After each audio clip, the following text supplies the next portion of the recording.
This is Mohammed Hijab. I believe this is him. What's he saying? He's defending Mohammed is sex with children and calls pedophilia relative. At all. We think that it's just because we have a different idea of what it means to be a child, which can be tracked historically.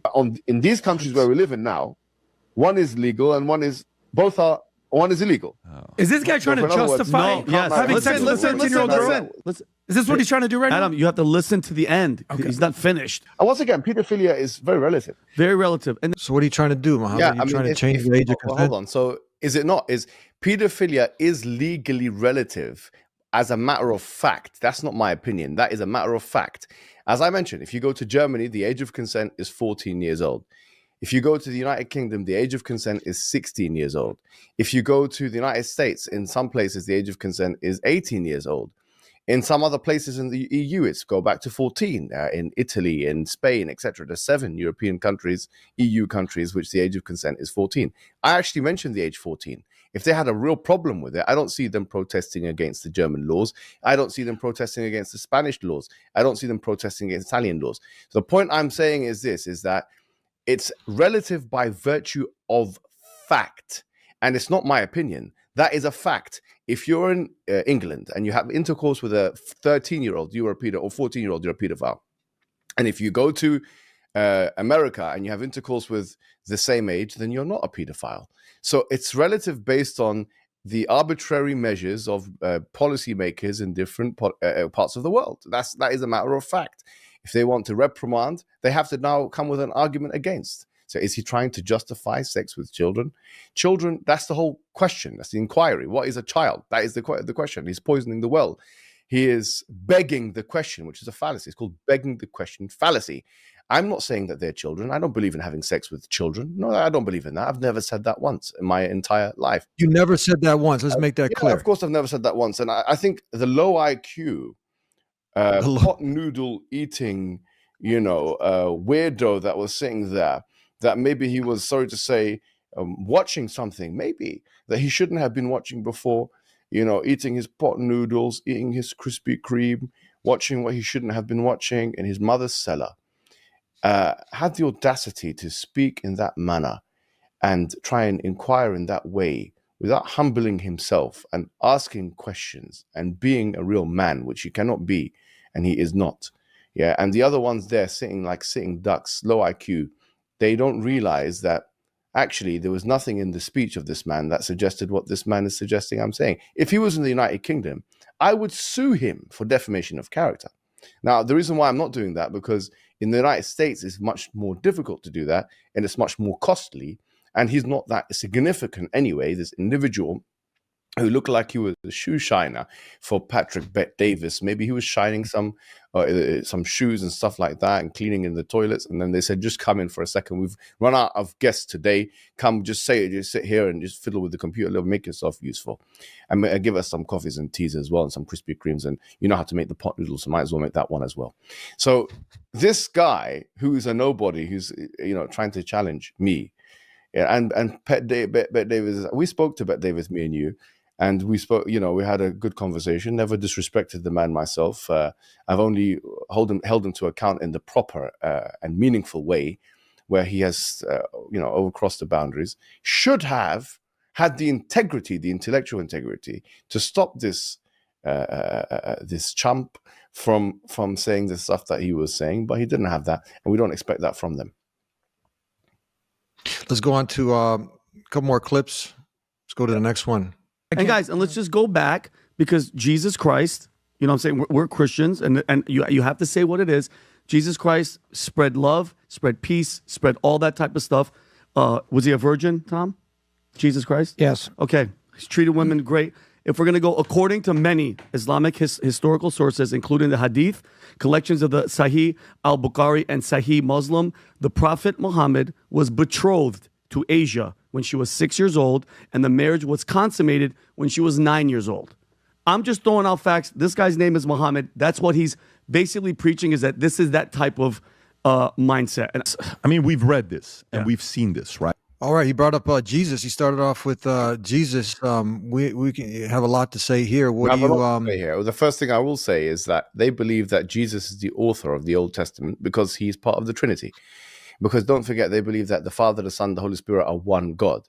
And therefore, it would follow that he's the author of the Old Testament.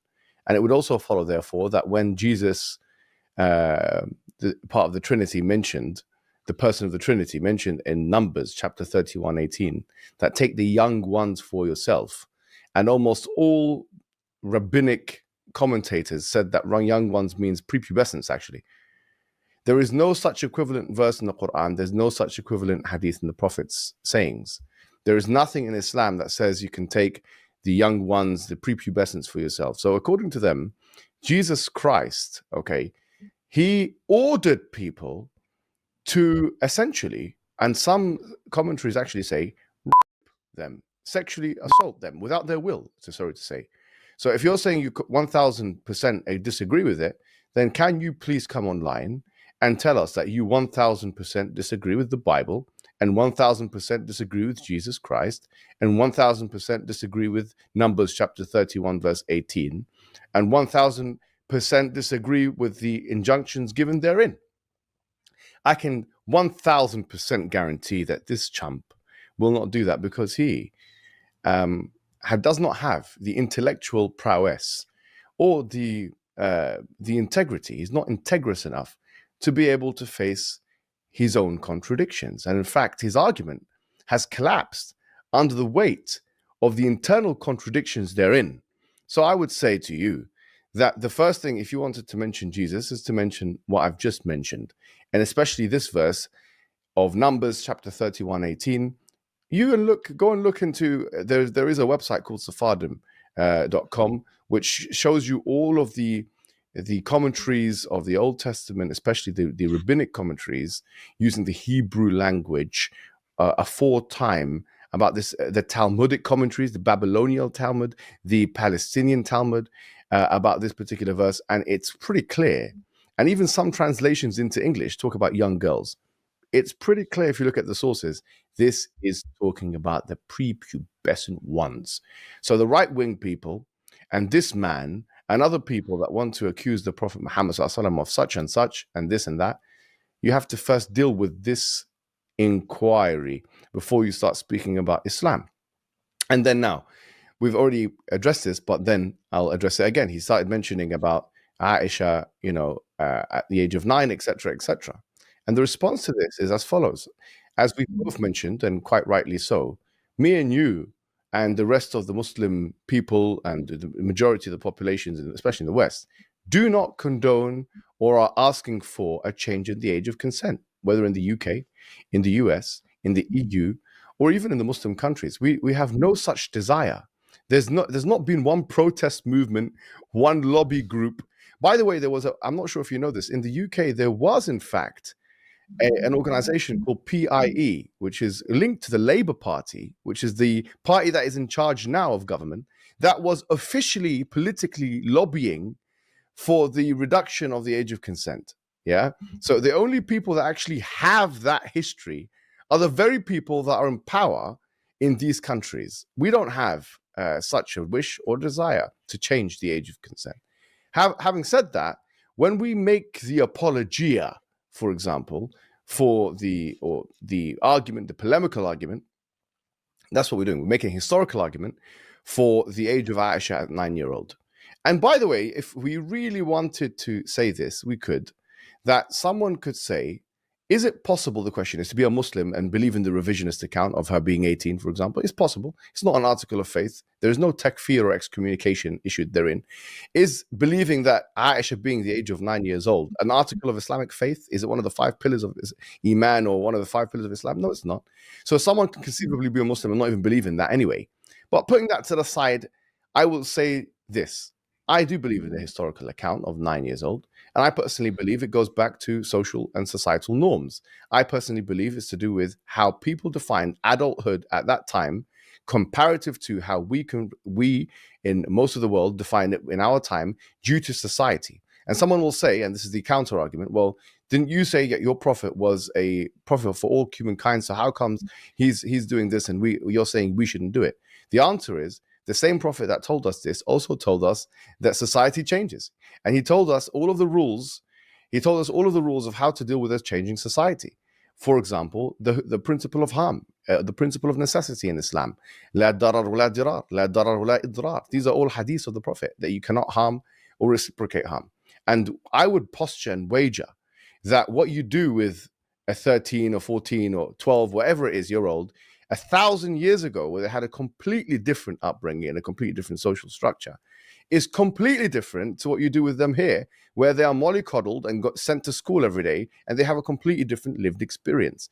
And therefore, I would say, yes, pedophilia, it is relative to one's definition of adulthood by historical fact, by current legalistic reality, and therefore, you don't have a right, I would say, to accuse our Prophet Muhammad of such a heinous crime without taking into account those relativistic differences and cultural sociological differences. That's how I would say.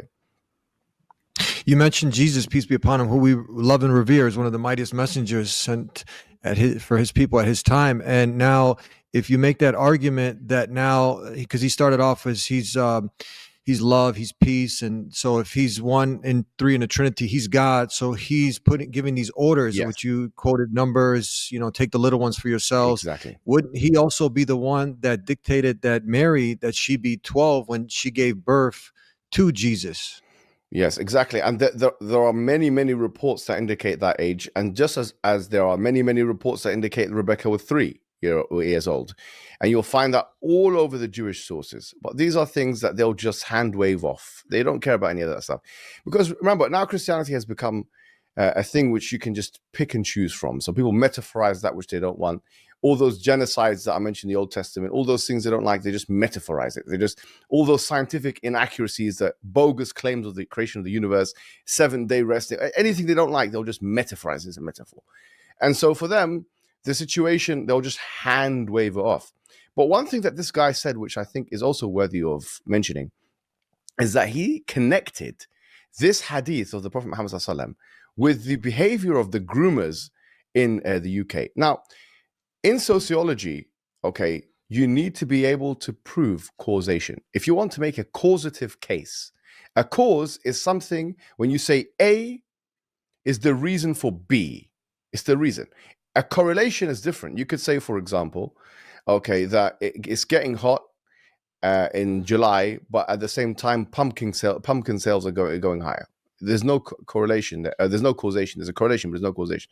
But if it's Halloween time and it's October, then you can make a causative case. They say, but people are buying pumpkins because of Halloween. Now, if you're making a causative case between the religion of Islam on the one hand and the grooming that took place on the other, then what you need as a sociologist, as a proper academic, is you need to make a causative argument to show the link between A and B. And in this case, what would be sufficient, or at least something to speak about, is a testimony from these groomers themselves saying, we were inspired by the hadith. We don't believe it's haram. We don't believe it's wrong to take these white girls and to do this. How comes from all of the reports that I've read and all of the police reports and the people that I've challenged in the last 2 weeks, not one of them has been able to show one single report in the United Kingdom of someone citing religious reasons for the reasons why they've done that.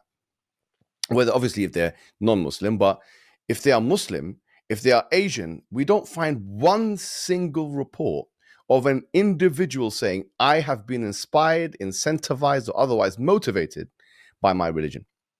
The challenge, therefore, would be produce one report.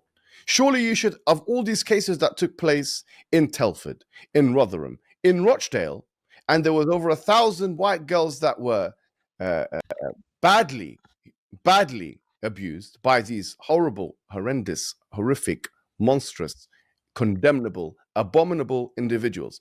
Not one of those individuals has been able to come with a single report saying that the reason why I did this was because of my religion. How comes?